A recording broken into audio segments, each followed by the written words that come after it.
Assalamualaikum warahmatullahi wabarakatuh.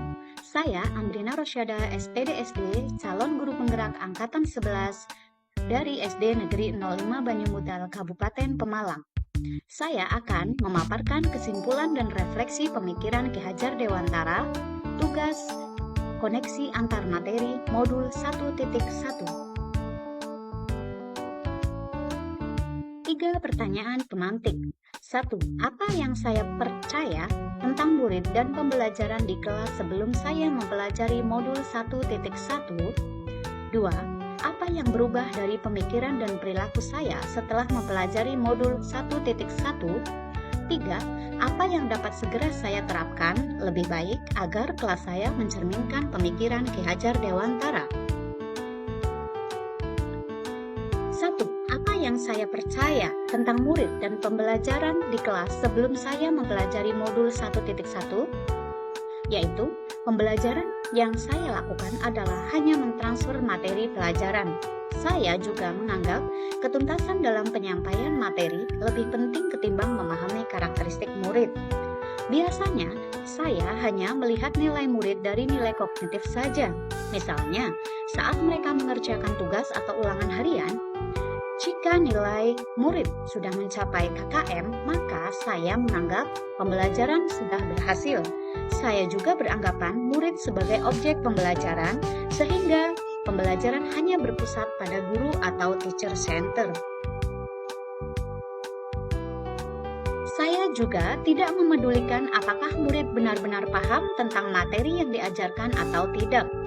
Fokus utama saya adalah ketercapaian materi, mengingat materi yang saya ajarkan cukup padat setiap semesternya. Saya pun hanya meminta murid untuk menghafal materi yang diajarkan tanpa memikirkan bagaimana cara agar materi tersebut dapat dipahami sepenuhnya. Imbasnya, saya sering merasa gagal atau mengeluh jika banyak murid yang tidak tuntas setelah melakukan evaluasi. Saya tidak pernah mengidentifikasi minat dan bakat anak sebelum memulai pelajaran karena saya beranggapan bakat dan minat cenderung diasah dan diarahkan dalam kegiatan ekstrakurikuler dan kokurikuler. Apa yang berubah dari pemikiran atau perilaku saya setelah mempelajari modul ini?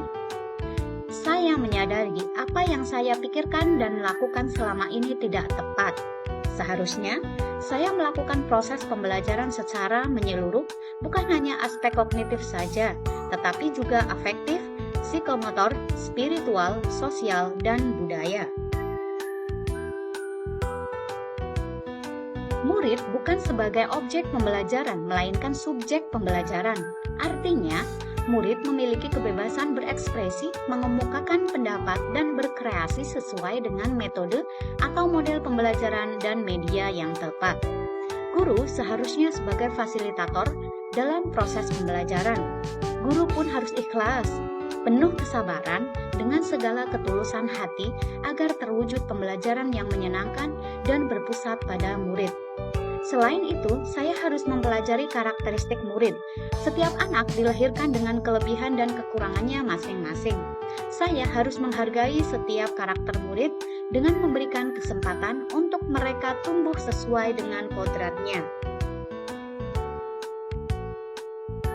Apa yang dapat segera saya terapkan lebih baik agar kelas saya mencerminkan pemikiran Ki Hajar Dewantara, yaitu merancang pembelajaran yang interaktif dan menyenangkan dengan melibatkan murid sesuai metode student center. Saya juga akan menerapkan pembelajaran abad ke-21 yang sesuai dengan pemikiran Ki Hajar Dewantara, yaitu berpikir kritis, kreatif, komunikatif, dan kolaboratif dengan berpegang teguh pada konsep memerdekakan murid.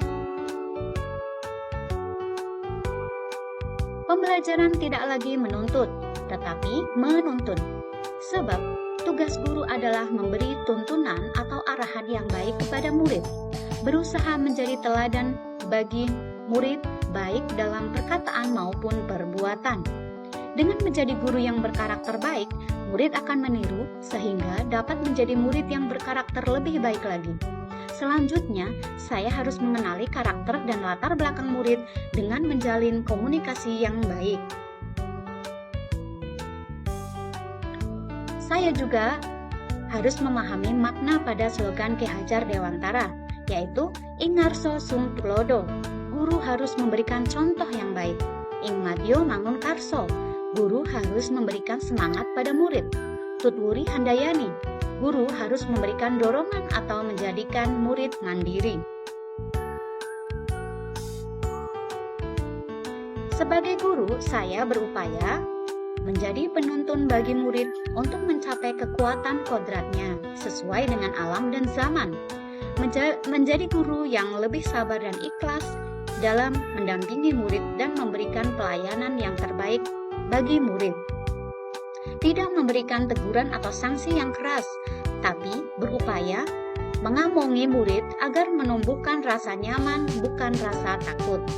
Karena guru yang baik adalah guru yang disenangi, dihormati, dan disegani.